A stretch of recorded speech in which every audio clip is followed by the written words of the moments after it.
Anda kembali menyaksikan NTV Sport. Pemirsa, perempat final Piala Asia U23 antara Garuda Muda kontra Taeguk Warriors tinggal menghitung jam. Rencananya timnas U23 akan menunjukkan debut perdananya beraksi di perempat final Piala Asia yang akan berlangsung di Stadion Abdullah bin Khalifa, Qatar. Sebuah laga yang tidak mudah untuk Shin Tae-yong CS. Apakah dini hari nanti Garuda dapat terbang tinggi mengepakkan sayapnya? Berikut kita saksikan ulasan statistik jelang laga Korea Selatan versus Garuda Muda.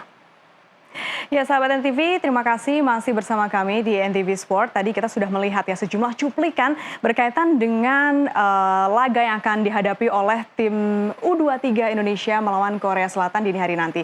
Saat ini saya sudah ditemani oleh pengamat sepak bola. Di sini sudah ada Bung Erwin. Bung Erwin, kita akan membahas nih seperti apa nanti kansnya ya Indonesia melawan Korea Selatan. Karena kalau kita lihat performa Korea Selatan tidak bisa dibilang main-main juga. Di grupnya betul-betul menang dari 3 pertandingan sebelumnya ya. Jadi artinya ini bukan tim yang mudah juga, tapi juga bukan tim yang tidak mungkin untuk dikalahkan oleh tim U23 Indonesia atau Garuda Muda. Seperti apa ini kansnya, atau mungkin bagaimana Bung Erwin ini melihat performa Korea Selatan dulu deh? Apakah ini memang begitu baiknya, begitu bagusnya tim U23 ini? Iya, Korea Selatan main 3 kali, mereka menang terus, jadi meraih poin sempurna, tidak pernah kebobolan. Itu sudah membuktikan bagaimana Korea Selatan terutama di lini pertahanan ya. Kalau menangnya kan 1-0, ada 2-0. Ya 2-0. Ada lawan Jepang juga menang 1-0. Golnya mungkin nggak terlalu banyak, tapi pertahanannya solid. Tapi yang harus diingat adalah lawannya yang di grup ini juga lawan kelas berat. Salah satunya Jepang, ada China juga di situ kan. Artinya Korea saya melihat sebagai tim yang lengkap dan harus diakui Korea ini kan salah satu tim yang mapan ya. Kalau di level seniornya, kalau level seniornya mapan, pasti U23-nya juga punya pemain-pemain yang bagus juga gitu. Hanya saja memang sekali lagi kita ngomongin Indonesia juga nggak bisa dianggap remeh sekarang. Ya, betul. U23-nya. Oke, kalah lawan Qatar di pertandingan pertama dengan segala kontroversinya itu. Tapi di lawan Australia menang 1-0 dan di pertandingan terakhir lawan Yordania bisa menang 4-1. Jadi memang berat, lawan Korea memang berat. Jepang aja kalah ya. Tapi kalau kita lihat artinya di awal permainan sebetulnya Indonesia kalah itu kan mungkin kita berasumsi mentalnya akan jatuh begitu ya. Tapi ternyata lawan Australia menang dan kemudian lawan Yordania itu kemenangan yang cantik banget ya kemarin itu kalau kita lihat permainannya. Artinya secara mental, psikologis ini sudah modal yang baik ya untuk melawan Korea Selatan ini. Betul. Ya? Korea memang lawan yang berat, tapi kalau misalnya Indonesia bisa tampil seperti terutama ketika menghadapi Yordania, peluang untuk menang itu juga bisa terbuka untuk Indonesia. Tapi kan yang dibutuhkan konsistensi. Bagaimana faktor non teknis itu, mental itu kuat ketika menghadapi tim seperti Korea di fase gugur seperti sekarang perempat final. Siapa yang kalah akan pulang. Kalau di babak penyisihan kemarin main sekali kalah, masih ada 2 pertandingan lagi. Oh, kita masih ada kesempatan nih mungkin begitu ya berpikirnya. Tapi ini sudah di fase knockout. Yang kalah pulang dan yang dihadapi adalah Korea Selatan yang selama ini ya sudah kita kenal tim seniornya itu di kawasan Asia itu salah satu tim yang langganan Piala Dunia, lolos ke Piala Dunia seniornya ya. Dan mereka salah satu negara yang memang mapan gitu di level Asia. Betul. Dan kalau kita lihat ini juga negara asal dari Shin Tae-yong ya, pelatih dari tim U23. Ini bumbu yang makin bikin menarik pertandingan. Iya, ini ada dramanya di sini begitu ya, Bung Erwin ya. Karena kalau kita lihat dulu 2013 sepertinya pernah nih Shin Tae-yong membawa U19 melawan Korea Selatan, sempat menang lah 3-2. Kemudian 2022 tampaknya kalah melawan Korea Selatan dan digempur habis dengan 7 gol tanpa balas melawan Indonesia nih. Artinya U19-nya artinya mungkin ini sebuah catatan kelam begitu ya dari Shin Tae-yong membawa Garuda Muda untuk melawan Korea Selatan. Namun saat ini kita melihat performa Garuda Muda ini sedang di atas angin ya, sedang baik-baiknya. Kita akan melihat Bung Erwin di sini ada grafis dari skema permainan yang sudah diterapkan oleh Shin Tae-yong ketika melawan ini Korea Selatan. Ya, artinya ini adalah tim yang akan dihadapi ya nanti ya oleh tim U23.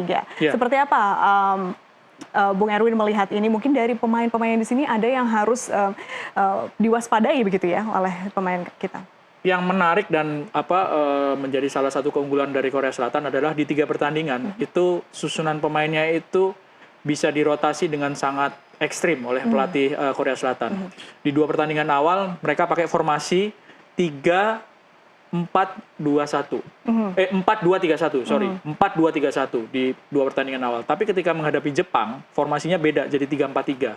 Dan pemainnya tuh banyak yang dirotasi. Jadi nggak ada pemain yang benar-benar aman di posisinya, nggak ada pemain membaca susunan pemainnya itu susah ya untuk calon lawannya, karena pemainnya nih banyak sekali dirotasi, sekitar 7 sampai 6 sampai 8 itu pemain sering sekali dirotasi di 3 pertandingan. Formasinya aja beda-beda, 4-2-3-1, lalu sekarang waktu kita lihat nih waktu menghadapi Jepang 3-4-3. Ada satu tadi sudah disebut Lee Yong Jin ya, Lee Yong Jin yang mencetak 3 gol. Ya, itu pun juga dari di pertandingan 4 dia yang mencetak gitu ya. Dari 3 pertandingan dia mencetak 3 gol. Di pertandingan lawan Jepang itu dia nggak dimainin. Jadi bisa dibayangkan yang mencetak gol banyak aja bisa kena rotasi menghadapi Jepang dan tetap bisa menang lawan Jepang Korea ini dengan susunan pemain yang berbeda dari 2 pertandingan awal. Jadi bisa dibayangkan agak susah juga untuk menebaknya. Untuk menebak kan? ya, betul. Iya. Artinya kalau nanti kita lihat dini hari nanti belum tentu dari yang 2 itu ya, karena bisa dengan 2 formasi yang sudah dipakai ya, karena tapi bisa mungkin dirotasi dengan mudah. Iya, tapi mungkin nggak jauh-jauh dari 3-4-3 atau 4-2-3-1. Cuma susunan pemainnya ini yang belum tentu bisa ditebak dengan mudah gitu. Artinya bisa dibilang pemain-pemain dari Korea Selatan ini lebih versatile begitu ya. Iya, Artinya mereka dipindah-pindah tuh langsung bisa beradaptasi dengan perannya masing-masing begitu ya. Istilahnya teknis banget, versatile gitu. Keren.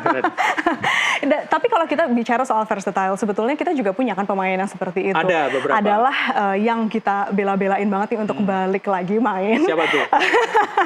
Nathan Chow ya, yang kabarnya kan mau main di back, tapi kemudian ditaruh di tengah dan dia keren banget gitu loh, Bung Erwin. Gimana nih? Mungkin kita bisa bahas dulu sedikit nih Nathan, nanti perannya seperti apa nih melawan tim Korea Selatan yang tadi Bung Erwin bilang cukup versatile tadi. Ya, Nathan itu aslinya lebih sering bermain sebagai back sayap ya, back sayap.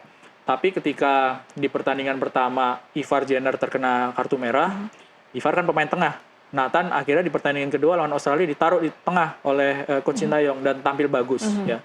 Di pertandingan ketiga dia juga tampil sebagai pemain tengah gitu.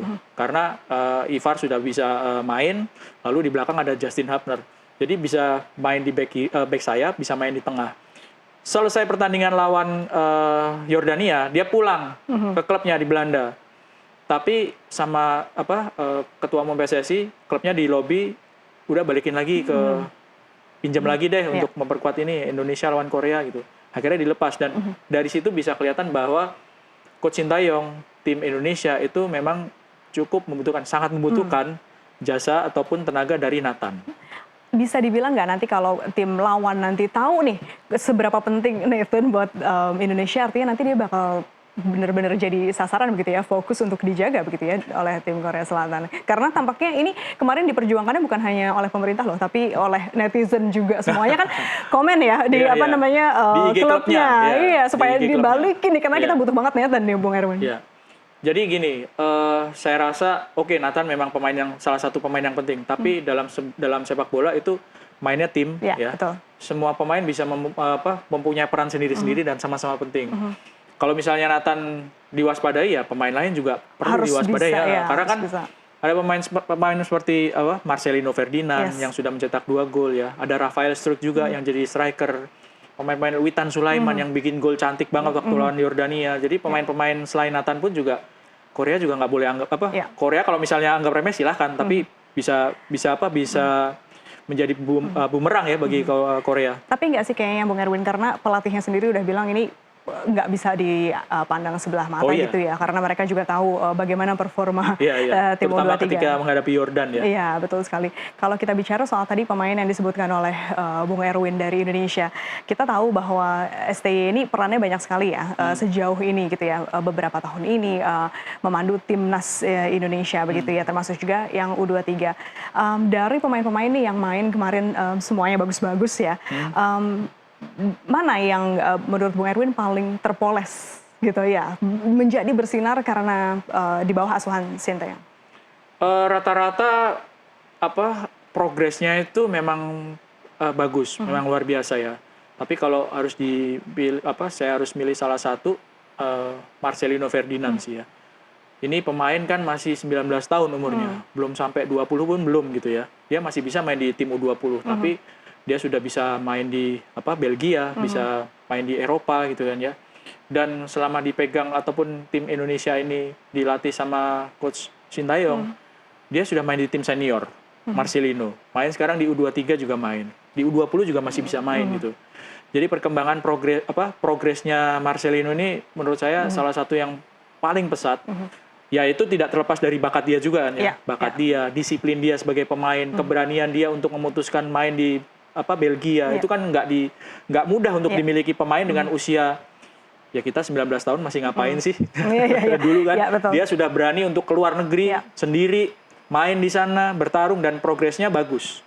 Oke, Bung Erwin, ini masih banyak hal yang masih bisa kita bahas lagi, tapi usai jeda berikut pemirsa tetaplah bersama kami di NTV Sport.